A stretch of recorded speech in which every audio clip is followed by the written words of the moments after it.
Dari kasus ini, sebaiknya selain merevisi PP tersebut, juga merevisi Undang-Undang Nomor 20 Tahun 2003 sebagai payung rujukan PP yang menjadi turunannya. Karena Undang-Undang Sisdiknas hanya memuat nomenklatur pembelajaran pendidikan kewarganegaraan.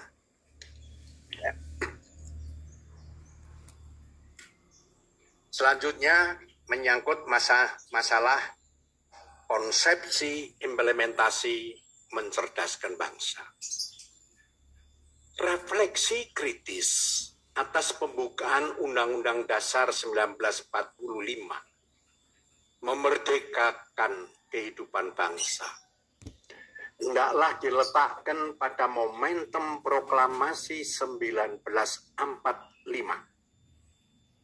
Dalam bahasa Bung Karno adalah revolusi pancamuka, perubahan total pada aspek politik, ekonomi, sosial, budaya, pengetahuan, dan teknologi, serta budaya. Pasal 31 ayat 3 Undang-Undang Dasar 45 amandemen keempat mengamanatkan pemerintah mengusahakan dan menyelenggarakan satu sistem pendidikan nasional yang meningkatkan keimanan dan ketakwaan secara akhlak mulia dalam rangka mencerdaskan kehidupan bangsa yang diatur dengan undang-undang.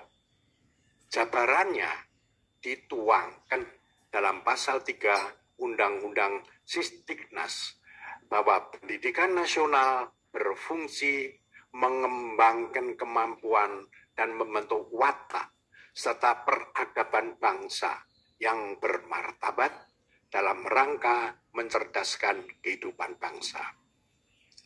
Bertolak dari amanat itu, kemajuan pendidikan membutuhkan manusia Indonesia yang cerdas dan memiliki keunggulan dalam segala bidang. Dan inilah inti dari misi mencerdaskan kehidupan bangsa itu. Pencapaiannya terintegrasi dalam totalitas potensi subjek didik guna untuk mewujudkannya sebagai tujuan akhir pendidikan berlandaskan Undang-Undang Dasar 1945.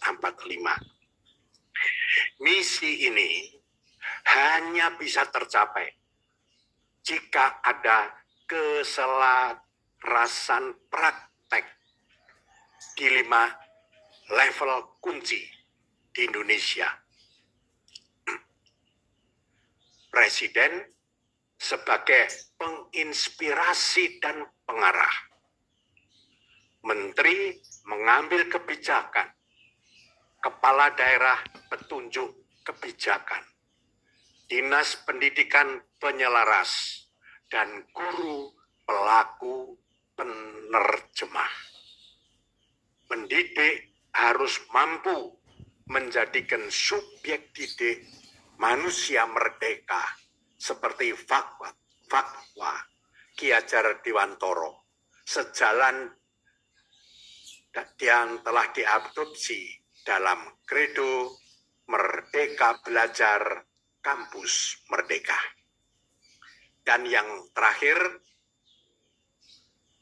7 suku kata yang terhapus dalam Pancasila, di mana setiap generasi selalu memunculkannya pada saat-saat tertentu.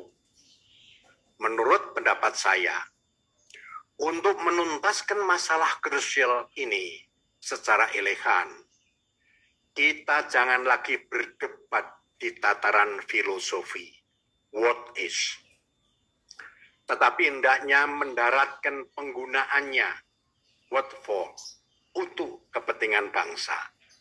Perdebatan hendaknya cukup di tataran praksis, how to. Bagaimana langkah-langkah untuk menjelaskannya bagi kemaslahatan bangsa. Di sini setiap agama bisa menekankan pada ajarannya masing-masing. Sebab ancaman laten terhadap Pancasila itu juga berimbas pada penerapannya dalam sistem pendidikan nasional. Padahal pendidikan adalah media pembentuk generasi kepemimpinan bangsa masa depan. Harapannya bagi generasi yang kemudian agar Pancasila dalam sistem pendidikan nasional tetap lestari sesuai kredo Merdeka Belajar, Kampus Merdeka. Itu Bapak-Bapak dan Ibu yang bisa saya sampaikan dalam kesempatan ini. Kalau ada kekurangannya saya mohon maaf. Terima kasih. Assalamualaikum warahmatullahi wabarakatuh.